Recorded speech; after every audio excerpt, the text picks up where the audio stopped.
सभी को जय मसीह की एंड प्रेज द लॉर्ड। मैं प्रभु यीशु मसीह के मधुर नाम से आप सभी का स्वागत करते हैं एंड वेलकम करते हैं। आज भजन संहिता अध्याय 26 उसका 1 पद से हम लोग 12 पद तक आज अध्ययन करेंगे और मनन करेंगे। और दाऊद के जीवन से परमेश्वर हमें क्या बतलाना चाहते हैं, परमेश्वर का वचन हमें क्या सिखलाना चाहता है, आज हम परमेश्वर के वचन के द्वारा अपने जीवन में, अपने परिवार के जीवन में हम लोग आशीषित होंगे। तो आइए इस वचन को मनन करने से पहले, ध्यान करने से पहले अपनी आंखों को बंद करेंगे और परमेश्वर से दुआ और प्रार्थना करेंगे। आइए हम लोग आंखों को बंद करें। प्रभु जी, हम धन्यवाद करते हैं खुदाम प्रभु यीशु मसीह, हम आपके चरणों तले आते हैं। पिता परमेश्वर, प्रभु आप हमें जानकर परखने वाला है। प्रभु जी हमें जांचे और परखे। पिता परमेश्वर, जितने बहन भाई इस वचन को सुनने आए हैं पिता, हम सभी को आपके हाथों में समर्पित करते हैं। पिता आपका प्रेम, आपका अनुग्रह प्रभु जी हम सब को जीवन में, परमेश्वर में सभी भाई और बहन को जीवन में होने के लिए हम प्रार्थना करते हैं। अनुग्रह करे, दया करे पिता परमेश्वर, हम आपके नाम की महिमा करते हैं। जो भी निगेटिविटी है, जो रुकावट है इस वचन को सुनने में, जो रुकावट है पिता, हम यीशु के नाम से खत्म करते हैं। और रिबा लाबा शाखा तोरा लाबा और रेबे लेके शेखे तोरा लाबा रिया अंदर लाबा रेबे लेके शेखे तोरा लाबा। धन्यवाद करते हैं राजा, आप दया करे पिता। ईश्वर से प्रार्थना प्रभु यीशु मसीह के मधुर नाम से मांगते हैं, आमीन आमीन। मैं परमेश्वर का धन्यवाद करता हूं कि परमेश्वर ने पुनः भजन संहिता को लाकर खड़ा किया है। और आज हम भजन संहिता 26 अध्याय पर मनन करने जा रहे हैं, जिसका विषय है निर्दोष जीवन और परमेश्वर पर भरोसा। हमारे प्रिय बहन भाइयों, भजन संहिता 26 दाऊद का एक विश्वास भरा भजन है, जिसमें वह परमेश्वर से अपने निर्दोष जीवन की पुष्टि करने की प्रार्थना करता है। हमारे प्रिय बहन भाइयों, यह भजन हमें दिखाता है कि कैसे एक व्यक्ति अपने जीवन में पवित्रता, ईमानदारी और भक्ति के साथ परमेश्वर के समीप रह सकता है। हमारे प्रिय बहन भाइयों, और मुख्य बात यह है कि हम भजन संहिता अध्याय 26 का 2 से 3 पद में देखते हैं, हे यहोवा मेरी परीक्षा कर, मुझे जांच, मेरे मन और मेरे हृदय को परख, क्योंकि तेरी करुणा मेरी आंखों के सामने और मैं तेरे सत्य में चलता हूँ। हमारे परमेश्वर खुदाम प्रभु यीशु मसीह हम धन्यवाद करते हैं। और आगे हम नंबर 1 में देखते हैं आत्म परीक्षण और ईमानदारी। यहाँ पे दाऊद के जीवन से देखते हैं, दाऊद परमेश्वर से कहता है कि मेरी परीक्षा कर, मुझे परख। एक सच्चा विश्वासी परमेश्वर के सामने छुप नहीं सकता। वह चाहता है कि परमेश्वर उसके मन की गहराइयों को जाने। हमें भी रोज अपने दिल की जांच करनी चाहिए। मेरे प्रिय बहन भाइयों, क्या हम परमेश्वर के अनुसार चल रहे हैं? क्या हम परमेश्वर की योजना के अनुसार अपने जीवन में आगे बढ़ रहे हैं? हाँ हमारे प्रिय बहन भाइयों, आज हमें आपको जांचने और परखने की आवश्यकताएं हैं। जैसा बाइबल बतलाती है, 2 कुरिन्थियों 13:5 कहती है, अपने आप को परखो कि तुम विश्वास में हो या नहीं। हमारे प्रिय बहन भाइयों, आज परखने की आवश्यकता है, हमें अपने आप को जांचने की आवश्यकता है। परमेश्वर आपके जीवन में अनुग्रह करे पिता। दूसरी बात को हम देखते हैं, पाप और बुराई से अलग जीवन। यहाँ पे दाऊद के जीवन से देखते हैं, दाऊद कहता है कि मैं कपटियों के साथ नहीं बैठता और बुरे लोगों की संगति नहीं करता। जैसा पद 4 और 5 में हम देखते हैं। मुख्यतः पाप से अलग होना और पवित्र जीवन जीना परमेश्वर के साथ चलने का प्रमाण है। हमारे प्रिय बहन भाइयों, संसार में रहते हुए हमें संसार की बुराई से अपने आप को अलग रखना है। हमारे प्रिय बहन भाइयों, हमें पवित्र बनना है। जैसा वचन कहता है, 1 पतरस 1:16 में, पवित्र बनो क्योंकि मैं पवित्र हूँ। वो हमारा प्रभु यीशु मसीह पवित्र है।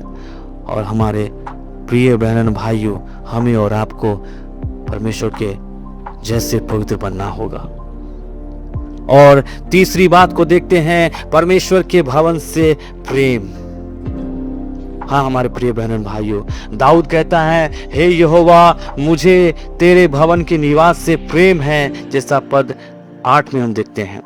हमें भी आराधना, प्रार्थना और परमेश्वर के वचन में बने रहना चाहिए। हमारे प्रिय बहन भाइयों, चर्च या आराधना का स्थान आत्मा के लिए आशीर्वाद का स्रोत होता है। हमारे प्रिय बहन भाइयों, जैसा बाइबल बतलाती है भजन संहिता 84:10 में, तेरे भवन में एक दिन 1000 दिनों से उत्तम है। हमारे प्रिय बहन भाइयों, और चौथी बात को देखते हैं, उद्धार और अनुग्रह की प्रार्थना।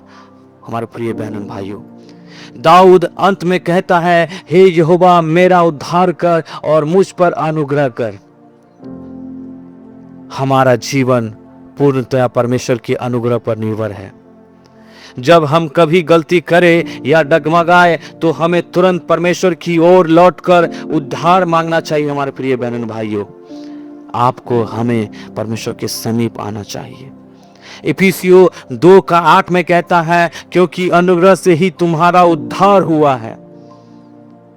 हाँ हमारे प्रिय बहनों भाइयों, आज मुख्यतः भजन संहिता 26 से हम यह सीखते हैं, पहली बात, आत्म परिशिक्षण करें अपने जीवन में, पाप से दूर रहें, परमेश्वर के भवन और उपस्थिति को प्रेम करें, हर दिन उसके अनुग्रह और उद्धार में आगे बढ़ें, जैसा यहाँ पे दाऊद के जीवन से देखते हैं।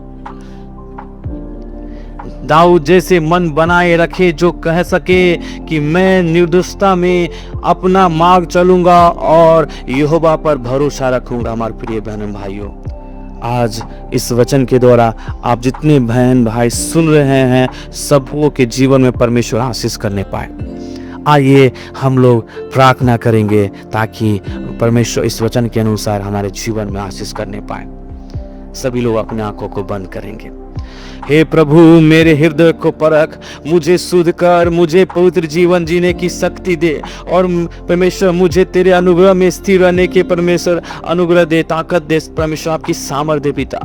प्रभु यीशु मसीह, हम प्रार्थना करते हैं इस वचन के अनुसार हमारे जीवन में वो आपका अनुग्रह, आपका प्रेम होने दे पिता। प्रभु यीशु मसीह, प्रभु हम धन्यवाद करते हैं पिता। जैसा दाऊद कहता है कि मैं कपटियों के साथ नहीं बैठता और न बुरे लोग की संगति में जाता हूं परमेश्वर, वैसा जीवन हमारे अंदर होने दे पिता। प्रभु जी, पाप से अलग होना और पवित्र जीवन जीना परमेश्वर के साथ चलने का एक प्रमाण है पिता। हम धन्यवाद करते हैं पिता।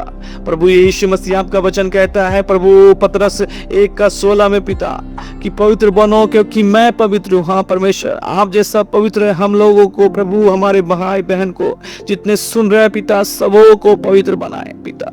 हम धन्यवाद करते हैं खुदा। हम प्रभु यीशु मसीह, हम एक मन एक चित होकर आते हैं पिता। अभी हमारे बीच में जो सुन रहे हैं बहन और भाई, परमेश्वर उनके जीवन में जो भी रुकावट है, जो तकलीफ है, यीशु के नाम से खत्म करते हैं, यीशु के नाम से खत्म करते हैं, यीशु के नाम से खत्म करते हैं। चाहे उनके जीवन में परमेश्वर बीमारी हो, लाचारी हो, दुख और तकलीफ हो, यीशु के नाम से हम आजाद करते हैं परमेश्वर। उस बीमारी को यीशु के नाम से हम परमेश्वर ठीक करते हैं राजा। प्रभु आपके कोरे खाने से ठीक हो गए हैं पिता। परमेश्वर यशायाह 53:5 परमेश्वर उनके जीवन में हम घोषणा करते हैं यीशु मसीह के नाम में पिता। प्रभु जी, जो भाई लोग जॉब की तलाश में है पिता, जो बहन लोग जॉब की तलाश में पिता, उन्हें जॉब देकर परमेश्वर आशीष करे पिता। परमेश्वर जो बिजनेस कर रहे हैं परमेश्वर, उनके बिजनेस में बढ़ोतरी होने की हम प्रार्थना करते हैं। जो बिजनेस का प्लानिंग कर रहे हैं परमेश्वर, उनके प्लानिंग में परमेश्वर आपका हाथ शुरुआती होने की हम प्रार्थना करते हैं राजा। और परमेश्वर जो परमेश्वर कर्ज में है, लोन में है परमेश्वर, प्रभु यीशु मसीह द्वारा जो आर्थिक तंगी में है पिता, उन्हें परमेश्वर आजाद होने की हम प्रार्थना करते पिता। अपने स्वर्गीय भंडार को खोलकर परमेश्वर के जीवन में, उनके परिवार के जीवन में परमेश्वर प्रभु जी आशीष करे पिता। जो अपने बाल बच्चों के लिए परमेश्वर सोच रहे हैं पिता, जो चिंता कर रहे हैं पिता, पढ़ाई लिखाई के लिए परमेश्वर, उन बातों को पूरा होने दे यीशु मसीह के नाम में, यीशु मसीह के नाम में। In the name of Jesus, in the name of Jesus. राबा लाबा शाखा तोरा लाबा और रेबेले के शेखे तोरा लाबा। परमेश्वर दया करे पवित्र आत्मा, ओ पवित्र आत्मा आपके वेलकम करते हैं पिता, आपका स्वागत करते हैं राजा। ओ राजाओं के राजा, प्रभुओं का प्रभु परमेश्वर, प्रभु यीशु मसीह में आपका स्वागत करते हैं राजा। अनुग्रह कर प्रभु जी, जितने बहन भाई सुन रहे हैं प्रभु जी, इस प्रार्थना को कर रहे हैं पिता, प्रभु यीशु मसीह सारे को जीवन में आपकी अनुग्रह को रखते हैं प्रभु, आपकी दया, आपकी प्रेम को रखते हैं इन द नेम ऑफ जीसस। धन्यवाद करते हैं राजा। छोटी प्रार्थना प्रभु यीशु मसीह के नाम से मांगते हैं, सुन दया से ग्रहण कर। आमीन आमीन आमीन।